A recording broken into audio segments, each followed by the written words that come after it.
Okay, we're on the patio. This is the south side of the garage. This is the water heater temperature pressure relief valve drain pipe.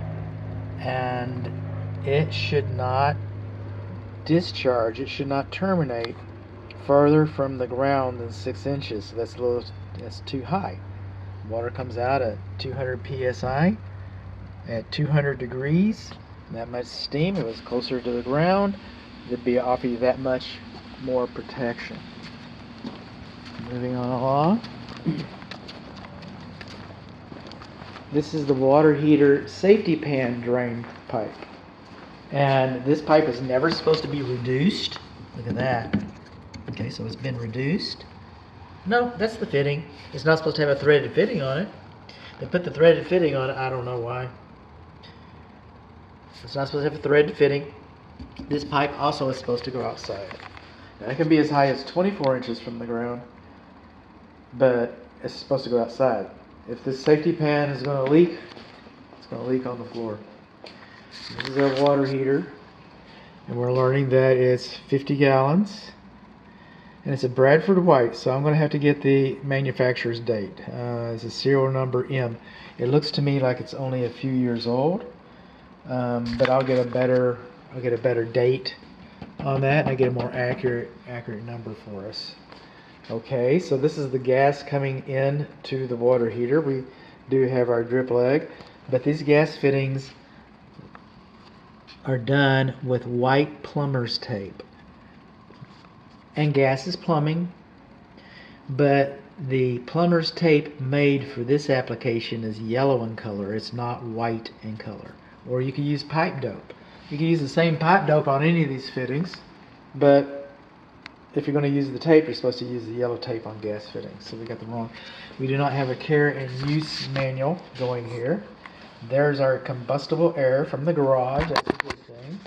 And so we need makeup air. And we come up here and we cut a hole in the ceiling, and that is acceptable. It'd be nice if they had a trim around it, you know, and it look a little more professional. But that's a makeup air. Our furnace flue does not have a thimble on it. A little pie pan looking escutcheon plate up there. That's what we're supposed to have, and we don't have that. We don't have that. And we can tell that that's the old pipe from the old water heater because we've got a little bit of rust developing on our pipe right in here. Now we got the copper wire coming in. That's our copper as our electrical bonding. That's a good thing. All right, and then our water supply piping coming to the tank. This piping should have been wrapped with insulation, and we should have escutcheon plates right there and right there. Should be wrapped with insulation, and the temperature pressure relief valve should be wrapped with insulation too. And of course this valve goes into this drain line, which is too high. And I'm going to do the test here. I have to feel pretty confident about it.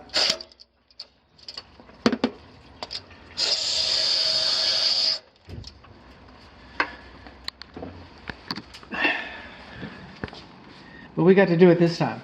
Now our temperature pressure relief valve in our drain pipe is supposed to have an air gap located in the same room as the water heater, closet if you will.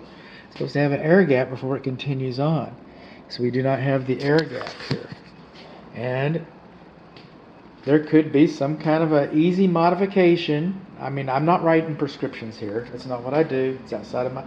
But it seems like to anybody it'd be a relatively easy modification to spin the pan around, take that pipe out, take this pipe into the pan, and then that would meet all the quote-unquote requirements. This pipe being so short, personally, I'm not that much worried about an air gap. Is it done right? No, it's not done right. The next home inspector come by, is he going to say something about it when we try to sell this house in 5 years? It's a possibility. It's a possibility. So what did we learn? We learned that our TMP is too high. Our TMP does not have an air gap. Our TMP is not insulated. We learned that our water supply piping is not insulated. We learned that we do not have escutcheon plates on the water piping coming through the walls. We learned that we do not have a thimble, pie pan escutcheon plate for our flue. And for that matter, our flue is too close to combustible materials over here. It's really not positioned as well as it should have been. We got a little bit of rust on our flue right there. So we got the pipes. Oh, and we got the wrong type of tape on our gas connection.